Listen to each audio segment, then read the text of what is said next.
In 1962, at a school in Tanzania, what began as a few students laughing suddenly turned into a medical nightmare. This wasn't a display of joy.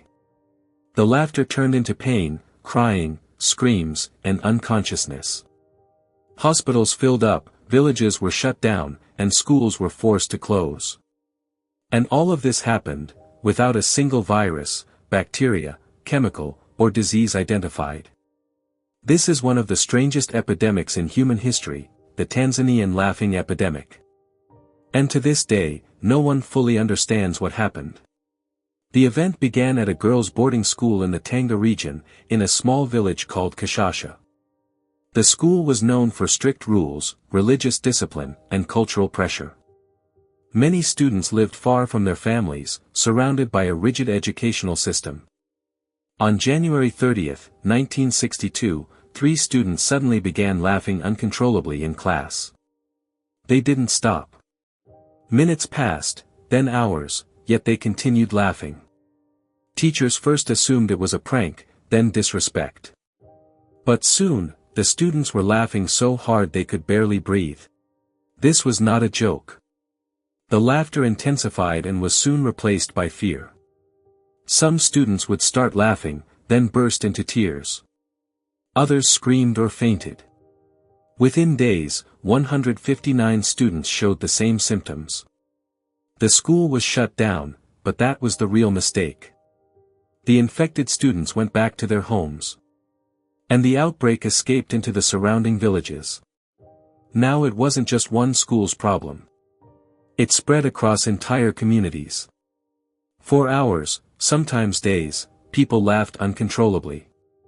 Then they cried, screamed, or collapsed out of exhaustion.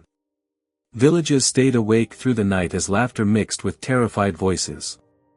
Behind closed doors, children laughed until they couldn't breathe. Patients flooded into hospitals, but doctors had never seen anything like it. Their blood tests showed no illness. Their bodies showed no infection. Yet they gasped for air, shook violently, and fainted before the laughter started again. Some doctors believed this was a neurological crisis. Others suspected mass hysteria. Others insisted it must be an unknown toxin or contagious disease. But no test, no analysis, could explain it. The epidemic didn't just affect health, it disrupted education nationwide. A total of 14 schools closed, and classes were disrupted for 2 years. Some areas enforced curfews at night. Parents feared leaving their children alone. People even stopped shaking hands, afraid of catching the laughter. But there was nothing to catch. With no medical explanation, attention turned to local belief systems. Some communities believed spirits, ancestors, or supernatural forces were punishing the children. Especially in missionary-run schools, many locals viewed the outbreak as a spiritual rebellion, a reaction to cultural suppression. To some, these laughing children were not laughing out of joy, but out of suffering passed down through generations. After years of study, scientists now classify the event as mass psychogenic illness. A psychological reaction spreading through a group without a physical cause. In simple terms, a collective emotional explosion triggered by stress, trauma, and social pressure. But here's the problem. Why laughter? Why screaming, fainting, or hallucinations? And how did it spread so rapidly? Modern science can explain diseases. But the mind of a crowd, and its power to influence bodies on a massive scale, remains one of the most mysterious forces in human behavior. Laughter is supposed to mean happiness, right?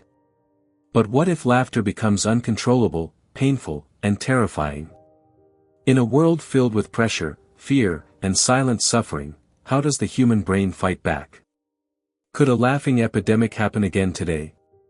In a world driven by social media, mass fear, trends, and collective emotion.